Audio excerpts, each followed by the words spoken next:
Salam sejahtera, isu hangat hari ini, Anwar akhirnya akui ada SD, Najib sokong jadi Perdana Menteri, Tajudin bercakap benar. Ulasan sepenuhnya, Datuk Seri Anwar Ibrahim akhirnya mengakui menerima surat akuan bersumpah daripada Datuk Seri Najib untuk menjadi Perdana Menteri sebelum ini, sekaligus mengesahkan pendedahan bekas Ahli Majlis Kerja Tertinggi UMNO MKT UMNO Datuk Seri Tajudin Abdul Rahman.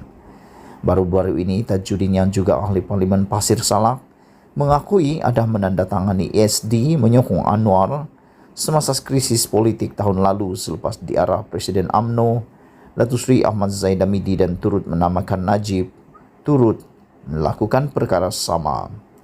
Anwar mengakui kewujudan SD tersebut, bagaimanapun terdapat syarat sokongan yang dibuat Najib supaya kes mahkamah mensabitkan bekas Perdana Menteri itu tidak diteruskan.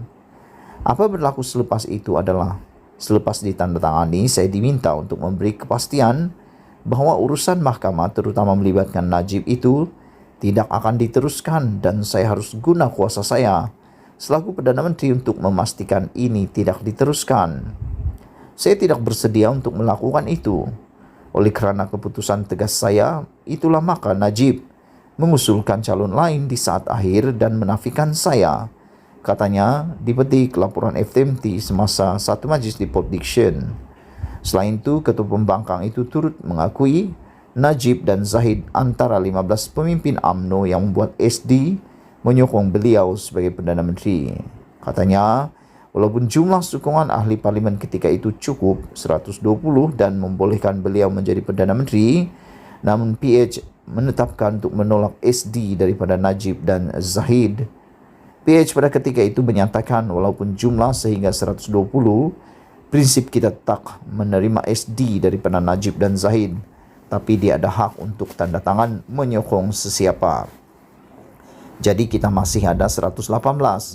Jadi walaupun jumlah cukup dan laluan untuk saya menjadi PM sudah cukup kuat, saya tidak bersedia untuk kompromi soal kebebasan badan kehakiman, katanya lagi. Terdahulu Tajudin semasa sidang media pada Isnin berkata, walaupun pemimpin UMNO melaung-laungkan no DAP no Anwar, sebaliknya mereka menandatangani SD menyokong Anwar menjadi PM tahun lalu.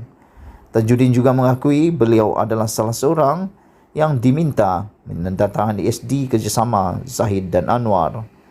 Tajudin itu berkata, terpaksa akur pada arahan dan menandatangani SD selepas bermasam muka dengan Zahid kerana tidak menyokong Anwar. Sekian isu hangat pagi ini. Jangan lupa tinggalkan komen anda. Kita jumpa lagi. Bye-bye.